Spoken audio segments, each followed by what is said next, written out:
O tema dessa conferência, Reverentes, ela tem um fio condutor: reverência bíblica, verdadeira, só pode existir a partir de um pressuposto: o nosso conhecimento de Deus. É o nosso conhecimento de Deus que vai promover a verdadeira reverência, que vai para além da ambiência litúrgica.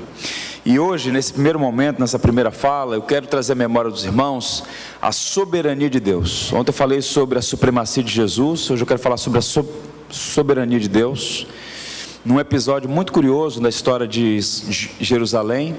E à medida que nós conhecermos o Senhor e as suas obras no decurso dos séculos, no decurso da história, nós vamos ser encorajados a viver sempre na presença dEle, reverentemente, sabendo que Ele é soberano e ao mesmo tempo é nosso Pai que está nos céus. Salmo 46, a partir desse texto eu quero pensar sobre o tema Deus é nosso refúgio e fortaleza. Está aí o tema projetado. Vamos então ler as Sagradas Escrituras. Peço aos irmãos todos que fiquem em pé, nós vamos então acompanhar a leitura. Diz assim a viva e eficaz palavra de Deus: Deus é o nosso refúgio e fortaleza, socorro bem presente nas tribulações. Portanto, não temeremos, ainda que a terra se transtorne e os montes se abalem no seio dos mares, ainda que as águas tumultuem e espumejem, e na sua fúria os montes se estremeçam.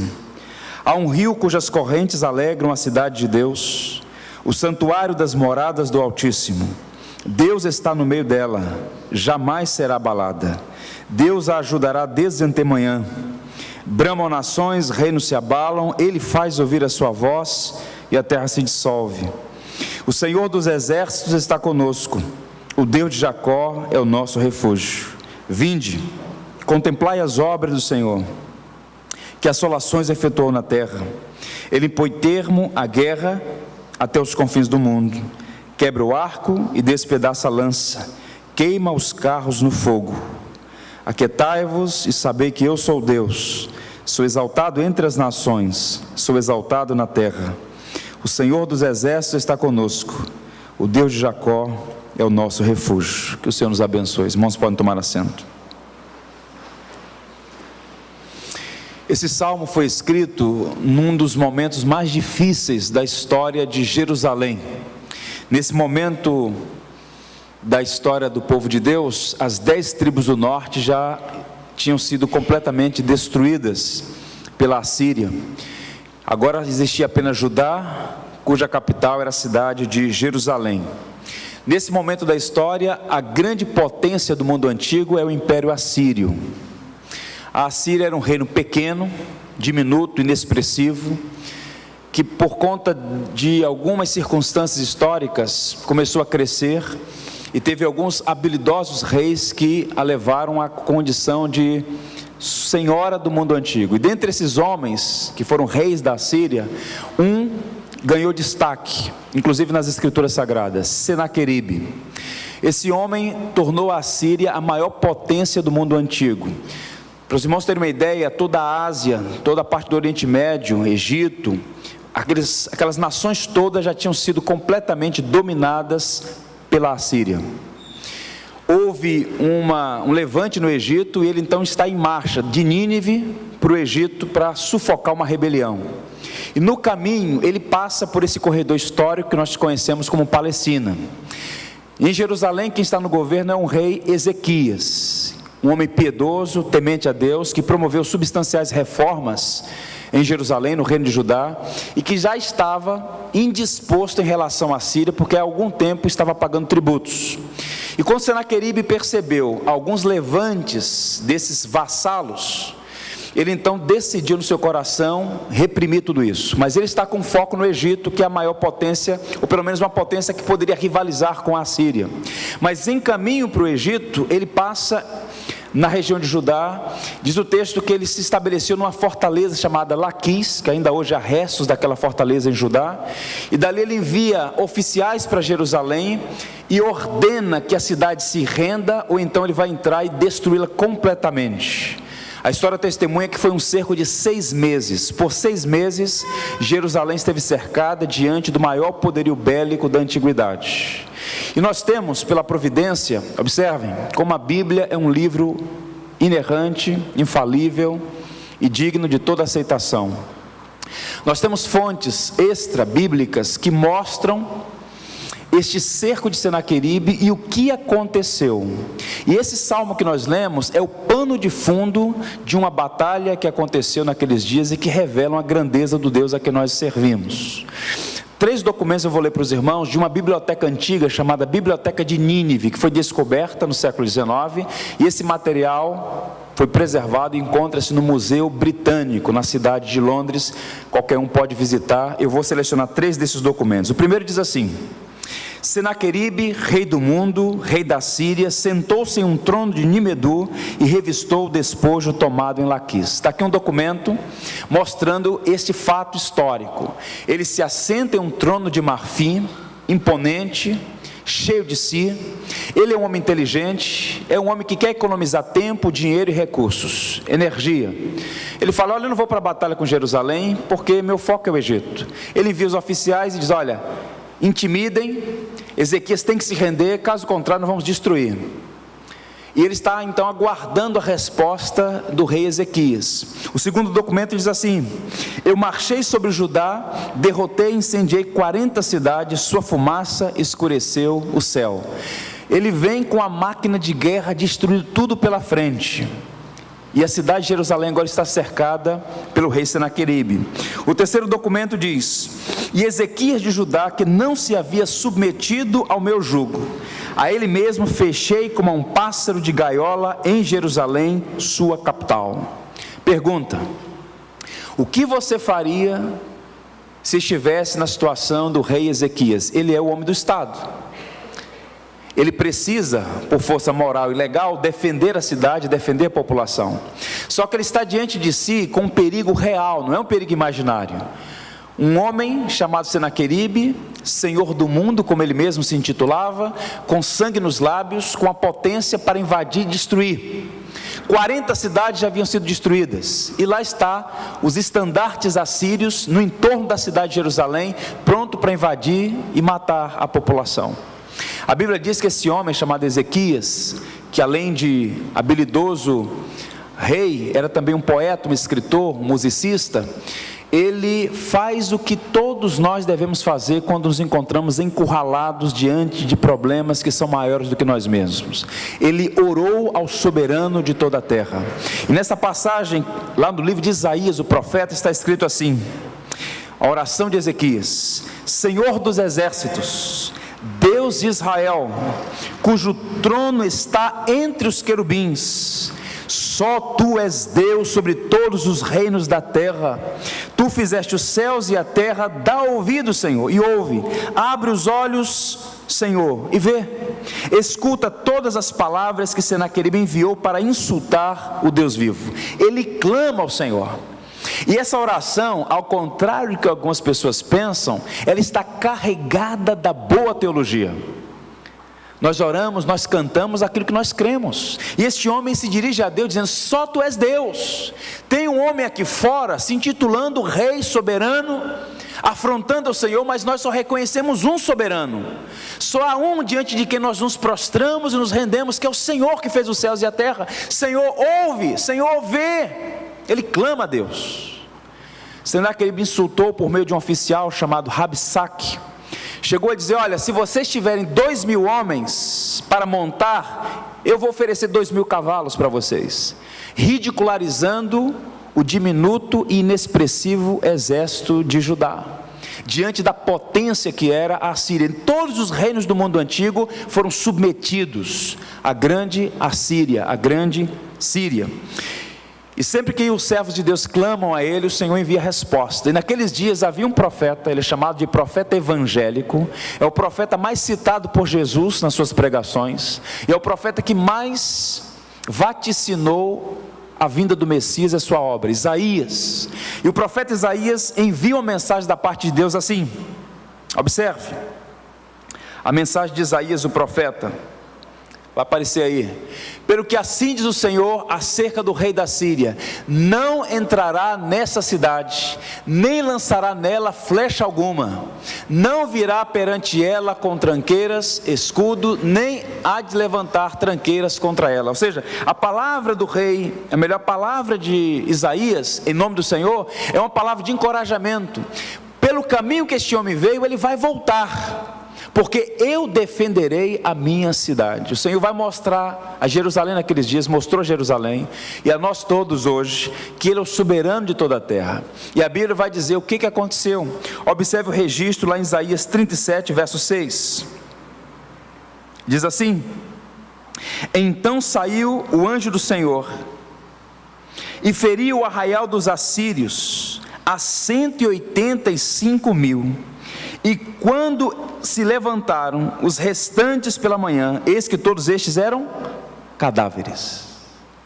Deus fez uma intervenção em favor de Jerusalém, e mostrou ao povo naqueles dias, e no decurso da história, ao seu povo, a nós hoje, que só Ele é o soberano de toda a terra. Que anjo do Senhor é esse? Que feito extraordinário é esse? Nós não sabemos os pormenores. O fato é que um anjo do Senhor feriu numa só noite 185.000 do exército assírio. Nós temos dois relatos fora da Bíblia que não se coadunam, mas que atestam o que aconteceu com o exército de Senaqueribe naqueles dias. Um homem chamado Heródoto, que é o pai da história, assim conhecido, ele diz que uma epidemia de ratos devastou o exército assírio naqueles dias. Tempos depois, Flávio Josefo, um historiador judeu, disse que foi um furacão no deserto que arrasou com o exército assírio. Dois relatos que não batem. O fato é, por um meio extraordinário, sobrenatural, Deus destruiu completamente o exército inimigo. Aquela ameaça real e existente foi completamente sufocada, e a palavra de Deus se cumpriu, a palavra que Deus trouxe por meio do profeta Isaías: pelo caminho que ele veio, ele vai voltar, não vai soltar uma flecha contra a minha cidade, porque eu a defenderei por amor de mim e por amor do meu servo Davi. Curiosamente, Senaqueribe humilhado, porque Deus faz assim, Deus humilha o arrogante, ele volta para Nínive, e 4 meses depois ele é assassinado dentro de um templo pagão pelos seus próprios filhos que queriam poder. O Senhor defendeu Jerusalém e mostrou ao seu povo que só Ele reina, só Ele é soberano, só Ele é digno de adoração. É diante dEle que nós vivemos, é diante dEle que nós estamos, é diante dEle que nós devemos viver reverentemente, sensata, justa e piedosamente, como disse o apóstolo Paulo.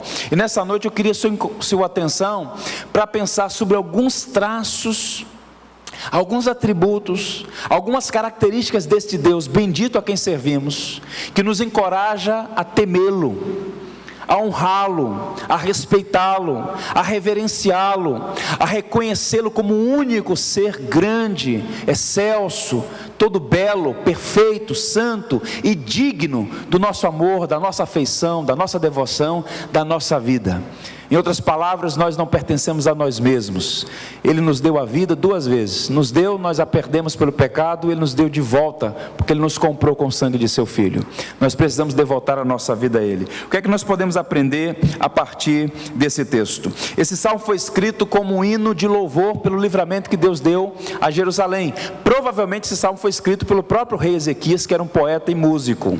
Nas Bíblias mais antigas, tem uma expressão técnica aí que aparece cântico de Alamote, porque esse cântico era cantado por vozes femininas, vozes sopranos que faziam procissão pelas ruas de Jerusalém, cantando aquele grande feito que Deus operou em favor da cidade de Jerusalém. Pois bem, algumas verdades sobre o Deus a quem nós servimos e diante de quem nós devemos ser constantemente reverentes. Primeira verdade: Deus é todo-poderoso. Alguém pode perguntar: pastor, isso eu já sei. E aqui é um ponto muito curioso, é nas verdades mais básicas que nós tropeçamos. Todos nós sabemos, em tese, que Deus é todo-poderoso, mas nós nos esquecemos muito facilmente disso quando nos encontramos diante dos Senaqueribes que nos ameaçam. Afirmar que Deus é todo-poderoso quando nós estamos bem é fácil, mas quando o perigo real de morte está diante de nós, nós esquecemos que Deus é todo poderoso, nós tiramos os olhos do Senhor e colocamos na força do vento, nas circunstâncias. E essa passagem vai mostrar o fato indubitável, que Deus é todo poderoso, Ele é o Senhor, Ele não tem rival, Ele não conhece impossibilidade, tudo está diante dele sob total controle. Ele é o soberano de toda a terra. E os 3 primeiros versos, no arranjo didático do saltério, vão nos mostrar isso. Observe os versos 1 a 3 mais uma vez, serão projetados. Deus é nosso refúgio e fortaleza, socorro bem presente nas tribulações. Portanto, não temeremos, ainda que a terra se transtorne, os montes se abalem no seio dos mares, ainda que as águas tumultuem e espumejem, e na sua fúria os montes se estremeçam. Eu tenho dito aos irmãos lá em Mesquita que a melhor maneira de estudar a Bíblia é fazendo perguntas à Bíblia. Você tem que dialogar com o texto, e fazer perguntas é muito importante. E a pergunta que esse texto impõe, e observe, nós estamos diante do saltério, poesia, o gênero literário aqui é poesia hebraica, e na poesia, quando palavras são repetidas, via de regra, há um propósito muito claro, e a pergunta é, por que ele fala aqui de montes por 2 vezes? Por que ele fala de águas por 2 vezes? Que comparação é essa? Não temeremos, ainda que os montes se estremeçam, ainda que as águas tumultuem e espumejem. Ele fala, por que ele fala isso? Qual é a intenção do autor? Curioso isso. Deixa eu dizer uma coisa aos irmãos. Os irmãos vivem numa região muito bonita de Minas Gerais, muitas montanhas, muitas árvores. É ponto pacífico que um vento forte, derruba uma árvore, por maior que ela seja, por mais profunda que sejam suas raízes. Não é verdade? Derruba. Recentemente eu preguei em Manaus, uma cidade que fica no coração da Amazônia, árvores gigantescas ali, e eu fiz essa pergunta a um dos irmãos lá, se ventos fortes derrubam árvores gigantes? Sim, derruba, dependendo do vento, derruba sim. Agora eu pergunto aos irmãos, em Minas, com as suas muitas montanhas, seus muitos montes, vocês já viram aqui, em particular os mais antigos, uma ventania balançar uma montanha, balançar um monte? Não. O que esse homem está dizendo, o que o salmista está dizendo, inspirado pelo Espírito Santo, é que, ainda que a natureza do nosso problema seja de uma magnitude tal, que o improvável aconteça, ainda que os montes comecem a tremer, racionalmente não há o que temer, porque quem está no governo do universo é o seu Pai, é o nosso Deus. Ainda que a terra se transtorne e os montes se movam, de modo que ele está dizendo o seguinte, o problema real, nós não somos estoicos, a gente não precisa sufocar as emoções e fingir que o mal não existe. Não adianta assoviar no escuro e dizer que está claro, está escuro, está trevoso, a gente não sabe o que fazer diante de um problema real, mas não há racionalmente motivo para temer, porque o Deus a quem servimos é soberano sobre a circunstância, por mais terrível que ela seja, comparada a uma montanha tremendo. Esse é o ponto aqui.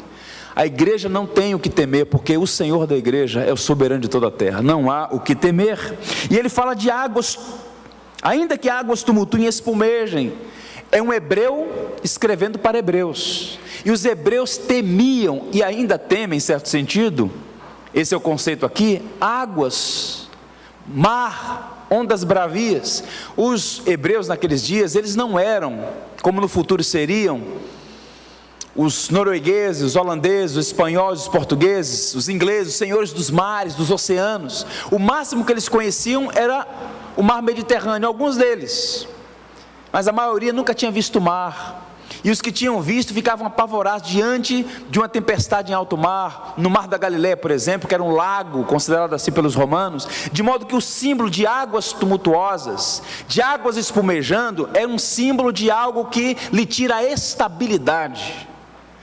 A mais antiga narrativa de um naufrágio, e alguns historiadores dizem que é a mais precisa narrativa de um naufrágio na antiguidade, é quando Paulo está indo preso da Palestina para Roma, e o navio, ele é levado de um lado para o outro no Mediterrâneo, e Paulo diz que dissipou-se toda esperança de salvamento. De fato o navio foi para o fundo do mar, mas pela providência aqueles homens foram salvos. Por fim, a ideia é esta, de um mar agitado que provoca instabilidade e medo de morte. Eu não sei quantos aqui já passaram por uma experiência de estar em alto mar, a tempestade, um barco subindo, um barco descendo, isso traz pavor. E o que o hebreu está dizendo aqui é o seguinte: ainda que o problema seja comparado a isso, uma montanha tremendo e um mar revolto, não há o que temer, porque o Senhor é o nosso Deus, Ele é quem governa todas as coisas. Ou como nós cantamos o belo hino do cantor cristão: mestre, o mar se revolta, as ondas nos dão pavor, o céu se reveste de trevas, não temos um Salvador. Podes assim dormir, se bem perto estamos de sucumbir. E a palavra sossegai, sossegai, a palavra que traz encorajamento à igreja, porque sobre terra, céu e mar, quem governa é o Senhor da igreja, louvado seja o seu bendito nome. Qual é o ponto de aplicação aqui, irmãos? Eu disse no início e vou repetir: o fio condutor dessa conferência é o conceito de reverência, e você só pode ter reverência diante de quem você tem conhecimento, quem você conhece. A nossa falta de reverência, que vai para além do ambiente da liturgia do culto, muitas vezes ela se fundamenta no nosso desconhecimento. Quanto mais você conhecer o Senhor, mais temente será, mais reverente você será, mais devoto, mais piedoso, mais afeiçoado ao teu Senhor, porque a despeito da glória que Ele tem, Ele se importa conosco. Não é isso que nós cantamos? Apesar da glória que tens, tu te importas conosco também. É o Deus que é soberano e ao mesmo tempo se importa com pessoas como eu e você. Ele é o infinito e pessoal. É o Deus que está interessado em mim e em você, um Deus que não precisa de nada de ninguém, mas que olhou para aquela nação atemorizada diante de um exército inimigo e disse: olha, eu vou defender a minha cidade. Esse homem não vai soltar uma flecha contra vocês, do caminho que ele vê ele vai voltar, eu defenderei a minha cidade. E o Senhor não precisou de um exército para fazer isso.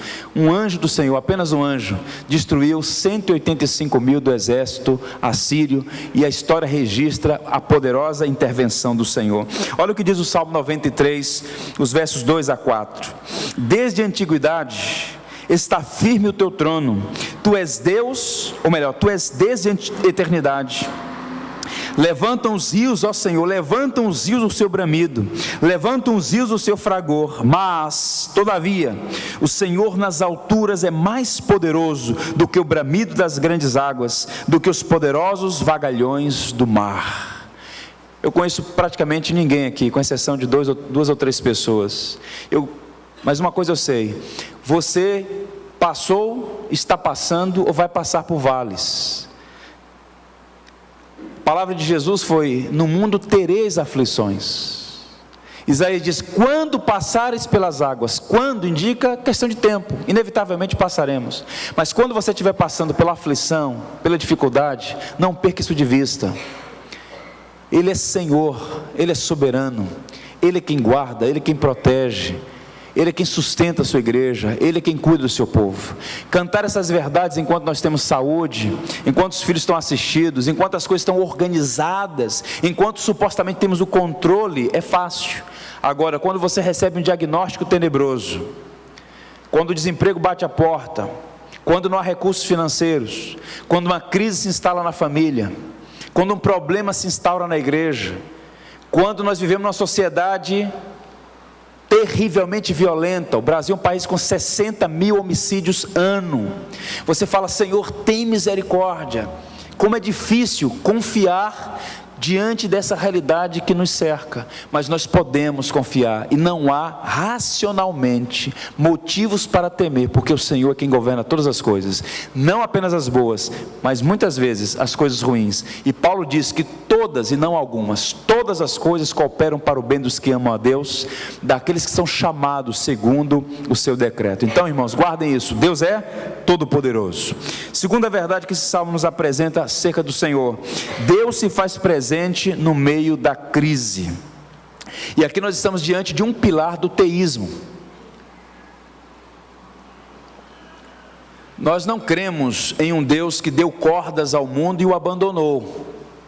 Nós não cremos num Deus que está distante, assistindo, e até mesmo com um ar de sarcasmo, as loucuras que os filhos de Adão fazem aqui. Não, Ele é um Deus que participa, que se envolve. E a maior prova de que Deus está interessado na humanidade, é que Deus se fez gente, Deus mergulhou na história, o infinito conheceu a temporalidade, Ele veio a este mundo, o Verbo se fez carne e habitou entre nós, e vimos a sua glória como a glória do unigênito do Pai. Deus está interessado, Deus se faz presente no meio da crise, e os versos 4 a 7 atestam isso. Vejamos: há um rio cujas correntes alegram a cidade de Deus, o santuário das moradas do Altíssimo.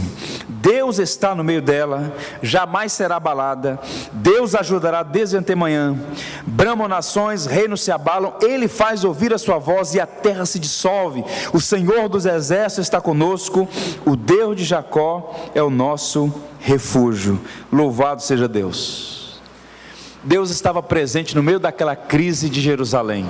Isso é muito curioso. Há uma doutrina que nós precisamos resgatar. Essa doutrina chama-se doutrina da providência. Os crentes hoje falam de acaso, de sorte, de azar, mas essas coisas não têm relação com a nossa tradição. Nós falamos na providência. Deus criou, Deus sustenta e Deus governa todas as coisas. E no governo de Deus, na misteriosa mão da providência, por vezes, Deus permite que os seus servos passem por vales sombrios. Veja a história: Daniel, piedoso, íntegro, temente, o Senhor não o livrou de passar por aquela terrível prova de ser lançado na cova dos leões, mas ao ser lançado na cova dos leões, o Senhor estava com ele, não o livrou da cova, mas o livrou na cova. Ali estava o Senhor a ponto de fechar a boca dos leões. De igual modo, os seus amigos Sadraque, Mesaque e Abednego, com a fé resoluta e inabalável, falaram: olha, nós não nos prostraremos diante da imagem do rei Nabucodonosor, nós só servimos o rei dos céus e da terra, o soberano. Lancem esses homens na fornalha. Foram lançados ali, mas havia o quarto homem, aquele homem, na verdade, prefigurando ali a presença de Cristo na vida da igreja. O quarto homem é o Senhor caminhando conosco nas nossas crises e adversidades. E naquele dia, o Senhor não livrou imediatamente a Jerusalém do cerco de Senaqueribe, mas o Senhor estava presente. Onde? Dentro da cidade. Agora percebam como o pecado, ele enfraquece a capacidade de reflexão do ser humano. Agostinho chamou isso de efeitos noéticos da queda, o pecado emburrecendo o ser humano. Senaqueribe cerca a cidade e acha que quem está correndo perigo é quem lá está. Mas quem estava correndo risco era o exército que estava fora, porque ele cercou a cidade com Deus dentro. E Deus disse: defenderei a minha cidade. De modo que essa é uma preciosa lição para nós. Deus é quem guarda o seu povo. Deus é quem guarda o seu povo. Se a igreja dependesse de nós, ela já estaria completamente destruída. Ela já estaria com suas portas fechadas. O que a história vai testemunhar é que, a despeito de tanta perseguição, de tantos inimigos, a despeito das fraquezas morais dos próprios cristãos, a despeito dos erros que a igreja cometeu no decurso dos séculos, a igreja continua, porque ela não foi engendrada pelos homens, ela não é projeto humano, ela é a igreja do Deus vivo, ela é coluna e baluarte da verdade, e é o próprio Deus quem a sustém. E por vezes, quando a igreja parece morrer, quando ela parece completamente combalida, sem vida, moribunda, semi-morta, ou por vezes morta, o soberano da igreja chega e sopra o seu espírito e dá uma nova vida à igreja, porque Ele é quem guarda, Ele é quem protege. Foi Cristo quem disse: as portas do inferno não prevalecerão contra a minha igreja. É dele a igreja que Ele comprou com o seu próprio sangue. Observe que a palavra tribulação, ela vem de uma raiz que significa asfixia. Quem se sente atribulado é como se estivesse sem fôlego, apertado, agoniado, sem paz. Assim estavam os habitantes de Jerusalém, porque a fama da Síria era conhecida. O próprio Ezequias, que era um homem muito habilidoso, que tinha conhecimento de geopolítica, que sabia sobre o cenário internacional, ele tinha conhecimento. Por onde a Síria passou, ela sufocou com tirania e crueldade os povos que não se submeteram ao seu governo. 2 Reis 19:6 diz assim: Isaías lhe disse: dizei isto a vosso Senhor, assim diz o Senhor, não temas por causa das palavras que ouviste, com as quais os servos do rei da Síria blasfemaram de mim. Não temam, não temam. porque o Senhor haveria de proteger a sua cidade, como de fato a protegeu. Agora, um texto muito curioso aqui, que eu queria me deter um pouquinho, é o versículo que diz assim: há um rio cujas correntes alegram a cidade de Deus, o santuário das moradas do Altíssimo. Pergunta: que rio é esse, gente?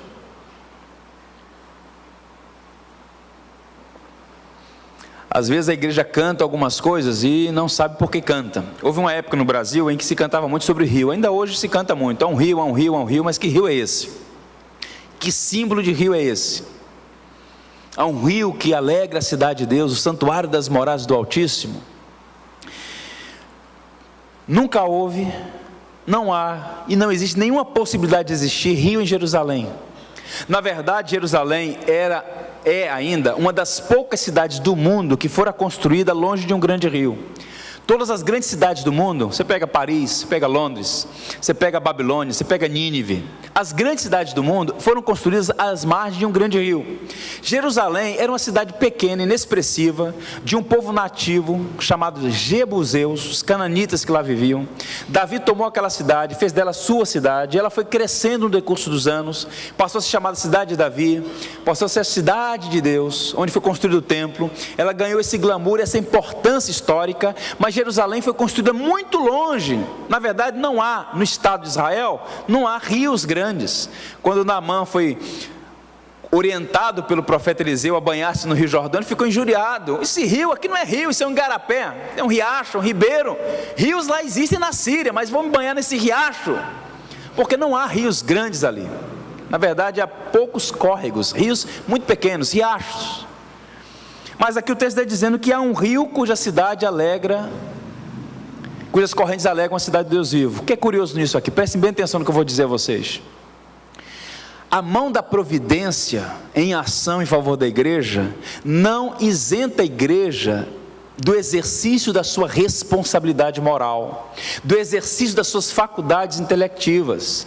Ezequias, que era um homem piedoso, temente a Deus, ele era inteligente, essa inteligência veio do Senhor, e ele tomou algumas providências. Ele foi um homem previdente, organizado, de modo que Deus o usou de alguma maneira para abençoar a cidade e as gerações futuras. Observe a narrativa que está em 2 Crônicas, você vai entender porque houve um rio em Jerusalém uma única vez na história. Vendo, pois, Ezequias que Senaqueribe vinha e que estava resolvido a pelejar contra Jerusalém, resolveu, de acordo com seus príncipes e seus homens valentes, tapar as fontes das águas que havia fora da cidade. E eles o ajudaram. Assim muito povo se ajuntou e taparam todas as fontes, como também o ribeiro que corria pelo meio da terra, pois diziam: por que viriam os reis da Síria e achariam tantas águas? Verso 30, também o mesmo Ezequias tapou o manancial superior das águas de Gion e as canalizou para o ocidente da cidade de Davi. Ezequias prosperou em toda a sua obra. Nós estamos diante aqui de um registro de uma das maiores obras de arquitetura do mundo antigo. O que é que eles fizeram? Havia fontes, aquíferos fora da cidade, e numa obra rápida e monumental, foi um exército de trabalhadores. Eles fizeram um aqueduto subterrâneo, taparam as fontes externas e levaram toda a água para dentro da cidade. E pela primeira vez na história havia um rio correndo dentro da cidade de Jerusalém, porque a obra foi feita. Não havia mais água fora da cidade, mas tudo estava sendo canalizada por debaixo da cidade. E é uma espécie de planta baixa aí, vou mostrar aos irmãos só para vocês terem uma ideia. Aí 533 metros cavados na rocha. A água de fora da cidade canalizada para dentro do tanque de Siloé. E pela primeira vez o povo viu aquela água toda, um rio cortando a cidade. E na poesia hebraica, água é símbolo de graça. Aquele que crê em mim, como diz as escrituras, do seu interior fluirão rios de água viva. A ideia de vida, água, vida.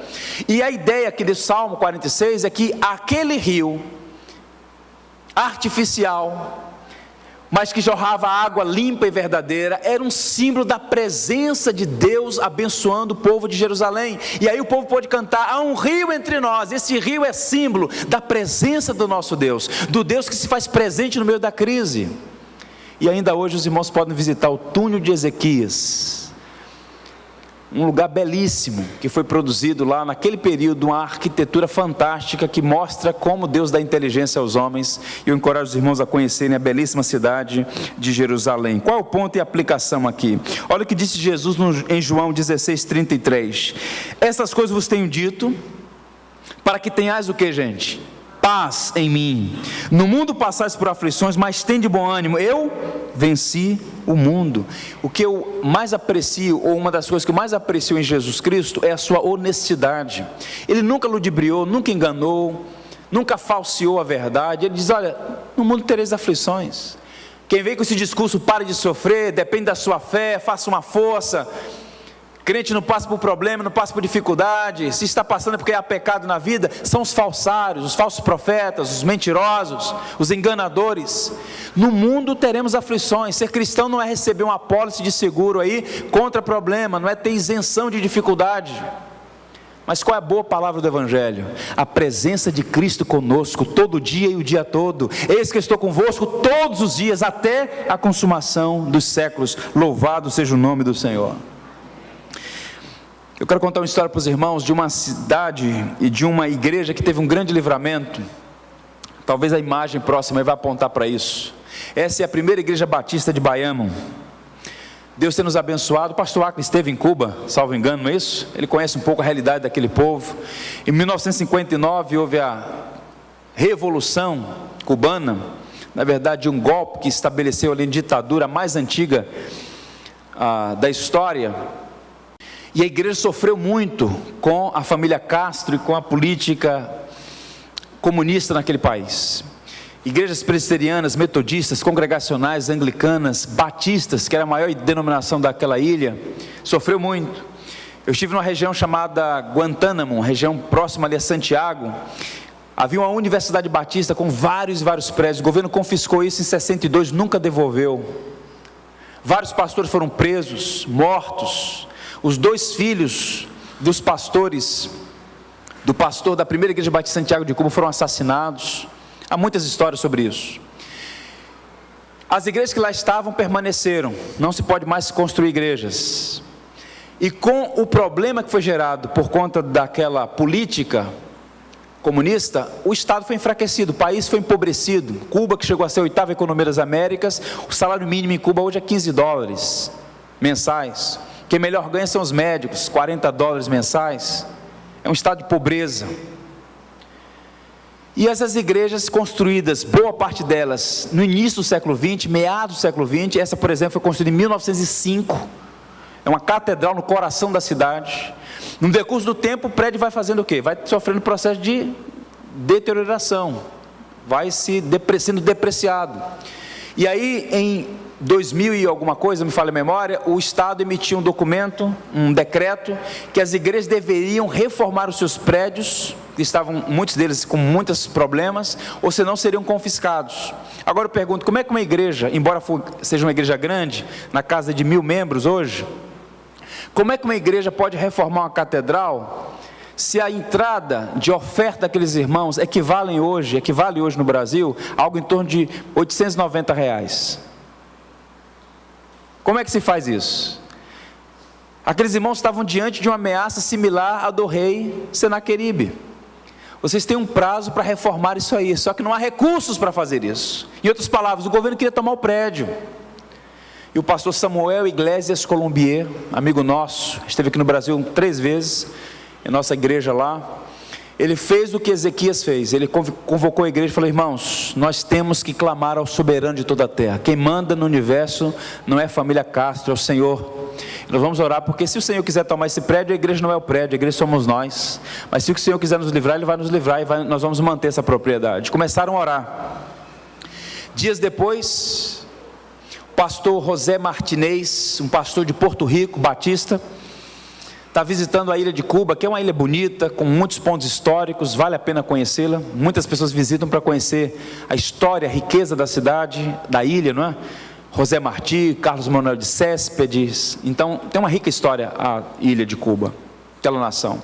E ele está então em Santiago de Cuba, que é uma cidade que fica no extremo oriente. Havana na parte ocidental, Santiago de Cuba na parte oriental, 850 quilômetros de uma ponta a outra, a maior ilha do Caribe. E quando ele está passeando na cidade, ele está hospedado no hotel, e aí no dia 26 de maio, que é um dia famoso lá em Cuba, o dia do assalto ao quartel de Moncada, o governo exige que todos os turistas deixem os hotéis da cidade de Santiago e vão se hospedar em outros hotéis, porque havia um medo, uma suspeição de um atentado contra o governo, contra Fidel Castro. E aí o pastor é convidado: olha, você tem duas opções, ir para a província de Holguín ou ir para a província de Grama. Ele diz: olha, eu quero ir para Grama, a província de Grama, eu quero conhecer Bayamo, que é a cidade dos grandes defensores, os verdadeiros libertadores de Cuba, porque lutaram contra a coroa espanhola na luta de independência. E ele foi para lá, passeando pela cidade, chega na praça principal, ele está numa carruagem. Cuba, Bayamo é a capital do coche, das carruagens. Ele vê esse prédio, ele diz para o cocheiro lá: que é isso aí? Parece uma igreja. Ele fala: é uma igreja, uma antiga igreja, uma igreja batista. Ele: poxa, eu também sou um pastor, batista inclusive, eu queria conhecer o pastor aí. Vamos chamá-lo. Bate a porta, ao lado é a casa pastoral, uma construção grande, bonita inclusive.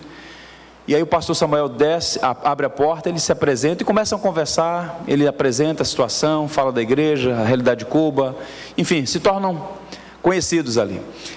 4 ou 5 meses depois, Samuel está em Porto Rico pregando, a convite da igreja batista lá em Porto Rico.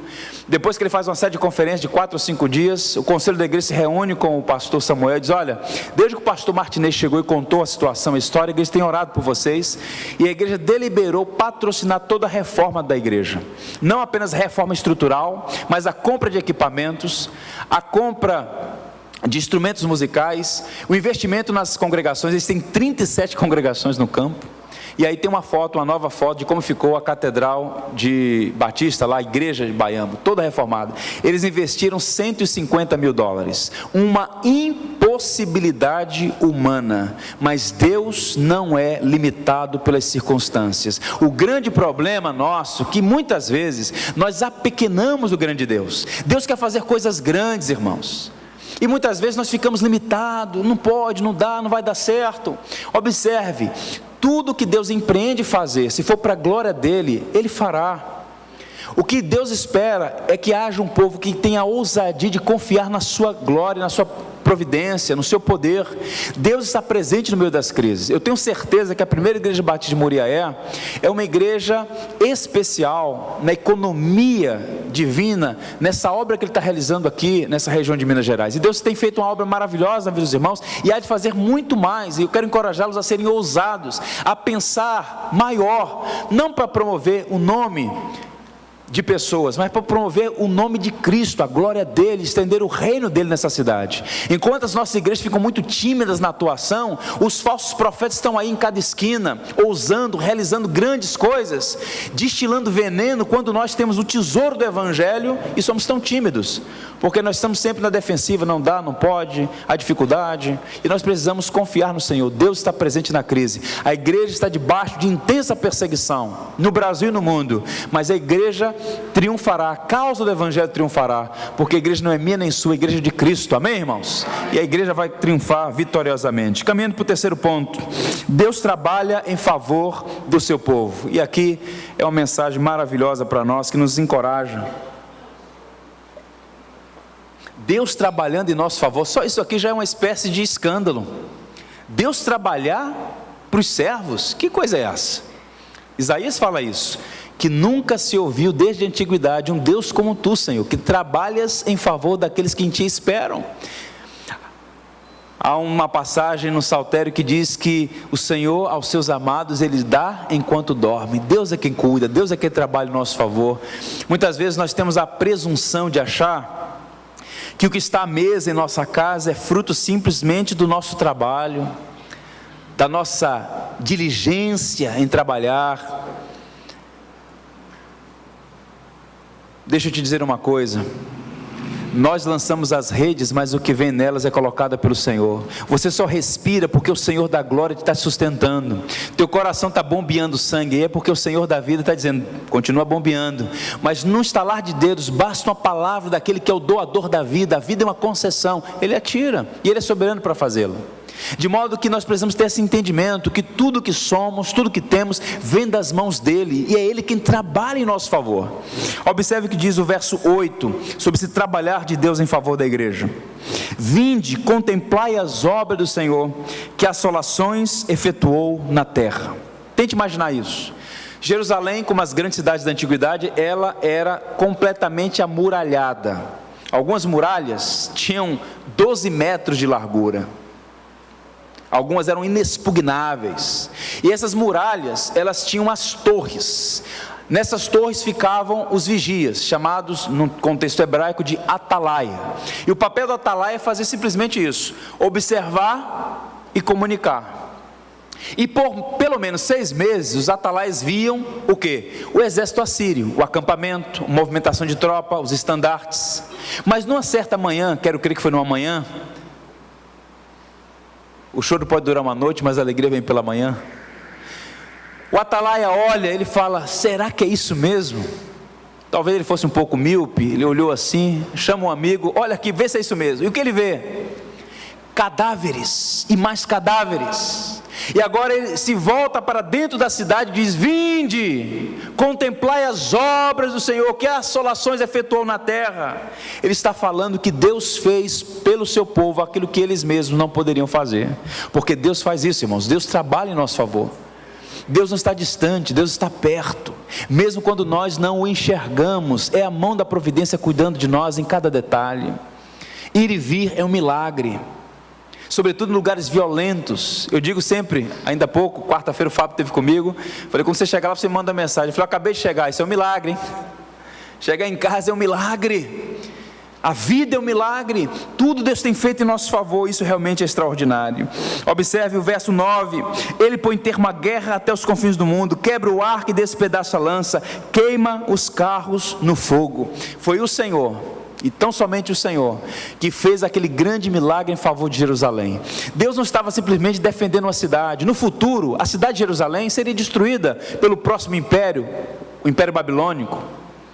Mas naquele momento da história, aprove ao Senhor, e Ele é soberano para fazer o que lhe apraz, defender a cidade, para mostrar a Ezequias e aquela geração, que quem governa não é Senaqueribe, não é Nabucodonosor, não é Nero, não são as potências europeias, não são os Estados Unidos da América. Quem governa em última instância é o Rei soberano.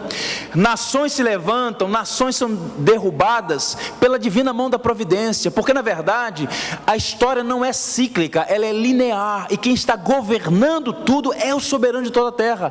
Nós não podemos entender por vezes os caminhos misteriosos de Deus, porque Ele permite ou mesmo decreta certas coisas, mas uma coisa é certa: Salmo 115, verso 3, no céu está o nosso Deus, e tudo faz como lhe agrada, louvado seja o seu nome. E aí nós chegamos no verso 10, até aqui o homem falou, agora é Deus quem fala.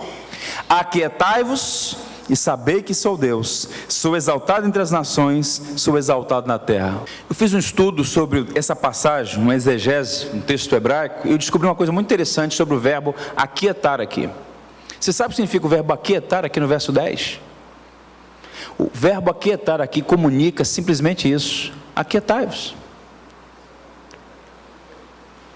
relaxem, descansem, é isso. E talvez seja uma das coisas mais difíceis que nós podemos fazer, porque se tem uma coisa que nos agonia, é estar diante de um problema, querer resolver e não poder, porque nós somos filhos de Adão, nós queremos ter o controle, nós queremos ter gerência. Aí quando chega um problema que diz assim: você não pode resolver, você fica desesperado, porque você quer ter o quê? O controle. No fundo, nós queremos ser senhores de nós mesmos, mas você não tem gerência da vida, meu amigo. A sua vida está por um fio. A nossa vida é como uma neblina que cedo passa. O único ser que tem vida autônoma, que é autorregente, é o Senhor. Nós todos dependemos de algo ou de alguém. A nossa vida está nas mãos dele, e ele está dizendo: aquietai-vos e saber que eu sou Deus, sou eu que estou no controle, mesmo quando as coisas fogem do seu controle, não fogem das minhas. E tem uma boa notícia para você: quem está na gerência desse universo é o seu Pai. Não é um déspota, não é um tirano, não é um carrasco, não é um perverso, é alguém que nos ama, e nos ama tão intensamente, que pegou o seu bem mais precioso e ofereceu em sacrifício pelos nossos pecados, razão pela qual Paulo diz: aquele que não poupou o seu próprio filho, antes o entregou por todos nós, não nos dará consigo todas as coisas? Pensem, gente, se ele pegou o mais improvável, o mais difícil, que é o próprio filho sacrificado no altar, se ele ofereceu, o que ele vai sonegar a você? Nada. Agora, Deus, como um ser que conhece o fim desde o começo, muitas vezes Ele não nos dá o que pedimos, mas o que nós precisamos. E se nós enxergássemos o fim, nós iríamos nos alegrar em cada dificuldade, porque até mesmo as dificuldades provêm ou promovem o bem dos seus amados. Eu quero encerrar lendo o verso 11, observe aí, como é que termina o saltério, esse Salmo: o Senhor dos Exércitos está conosco, o Deus de Jacó é o nosso refúgio. Algumas Bíblias antigas têm uma expressãozinha técnica aí chamada assim, Selá. Era uma expressão que orientava os cantores, indicava o seguinte: o coral vinha cantando. Essas divisões em capítulos e versículos é do século XII, do século XIII e XIV, não existia. Mas quando o regente do coral, digamos assim, estava lendo o texto hebraico, estava todo uníssono ali, todo junto, sem divisões. Quando ele via lá no finalzinho a palavra Selá, isso indicava o seguinte: eles cantavam esse último verso, havia uma pausa técnica, parava, aí mais uma vez repetia o verso 11: o Senhor dos Exércitos está conosco, o Deus de Jacó é o nosso refúgio. Que maravilha! Esse salmo era o salmo predileto de Martinho Lutero. Quando Lutero estava no castelo de Wartburg, sequestrado pelo duque da Saxônia, a fim de protegê-lo de Roma, ele, naquele período muito curto ali, ele conseguiu traduzir o Novo Testamento do hebraico, do grego para a língua alemã, e depois ele completou toda a Bíblia, ele e seus auxiliares. Mas foram dias difíceis para ele, e muitas vezes se sentia angustiado, sozinho, com temores dos mais diversos.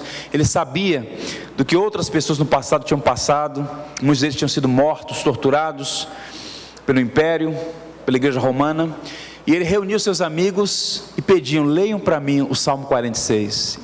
Ele recitava de memória, mas muitas vezes ele fechava os olhos e ele pedia que alguém lesse aquele salmo. Esse salmo penetrava no seu coração, e foi a partir desse salmo que ele escreveu o hino Castelo Forte, que é o hino da Reforma, o hino 323 do cantor cristão. Ou seja, é um salmo que nos encoraja a crer na providência e a confiar nos desígnios de Deus em todo instante, a temê-lo, a honrá-lo, a ser reverentes, a confiar na sua providência. Deixa eu mostrar para vocês uma imagem, com isso eu vou terminar definitivamente.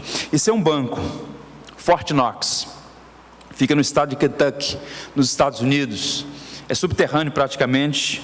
Numa época em que a economia, o lastro financeiro era o ouro, muitos países faziam grandes reservas, e nesse banco você tem aí a maior reserva de ouro do planeta. São 4.500 toneladas de ouro, equivalente aí a quase 200 bilhões de dólares em ouro, lingotes de ouro. E para proteger esse tesouro, há um cofre inexpugnável, capaz de resistir às mais terríveis bombas da atualidade, com chaves codificadas, guardadas em segredo, com uma polícia especializada só para proteger o Fort Knox. Nunca foi roubado, nem nunca chegaram perto. É considerado o lugar mais seguro do planeta. Quem está no Fort Knox está protegido, é o que se dizem os especialistas. Mas deixa eu dizer uma coisa: os servos do Senhor, a igreja do Deus vivo, está mais protegida nas mãos do Deus eterno do que todo o ouro dentro do Fort Knox. Nós podemos confiar no Senhor. Eu quero te encorajar a conhecer a Deus, amá-lo, viver para a glória dEle. Reverência não é só uma questão de cuidados na hora do culto. Reverência é em todo tempo, em todo lugar. Estamos diante deste ser que é soberano, e apesar da glória que tem, Ele se importa conosco. Ele conhece você pelo nome, Ele sabe o que faz você rir, o que faz você chorar, e o plano dEle para a sua vida é maravilhoso, porque a Bíblia diz claramente que os caminhos do Senhor são perfeitos, e que os planos dele para nós são planos de paz e não de mal. Em pé, nós vamos terminar lendo o Salmo 108, verso 13. Vamos ler juntos? Toda a igreja. Em Deus faremos proezas, porque Ele calcará os nossos inimigos. Louvado seja Deus. Convidar aqui à frente o pastor Márcio Gama para orar por nós.